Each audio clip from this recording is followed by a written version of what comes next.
అందుకు హంజా కూడా ఒప్పుకున్నాడు. కానీ చివరికి ఆ సాఫ్ట్వేర్ ఇచ్చి వెళ్లిపోయేంతలో హంజా అధికారులకు చిక్కకుండా పారిపోయాడు.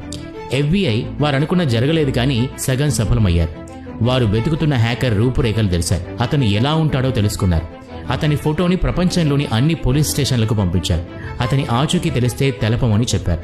హంజా గురించిన వివరాలు తెలుసుకునే ప్రయత్నంలో పడ్డారు FBI అధికారులు. అతను అల్జీరియాలోని తిజియో జుజు అనే చిన్న నగరంలో పుట్టి పెరిగాడు. 1988లో పుట్టిన హంజా చిన్నతనం నుండి చదువులో చాలా చురుగ్గా ఉండేవాడు. ఆ తర్వాత కంప్యూటర్స్లో ఇంజనీరింగ్ చేశాడు. కంప్యూటర్లో అతనికి తెలియని విషయం ఉండేది కాదు. ప్రతి విషయాన్ని తెలుసుకునే ప్రయత్నం చేస్తాడు. ఒక ఆట వస్తువులా కంప్యూటర్ని మార్చుకున్నాడు. మొదట్లో కేవలం జనాల్ని భయపెట్టడం కోసమే హ్యాకింగ్ చేసేవారు. ఆ తర్వాత బ్యాంక్ అకౌంట్లోంచి డబ్బులు ఎలా తీసుకోవాలి, ఆ మార్గాలేమిటో హ్యాకింగ్ ద్వారా తెలుసుకున్నాడు. ఇతరుల పాస్వర్డ్ ఎంత క్లిష్టమైనా సరే అతనికి తెలుసుకోవడం చిటికలో సాధ్యం.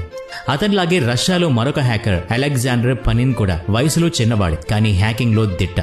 వీరిద్దరూ హ్యాకింగ్తోనే స్నేహితులయ్యారు.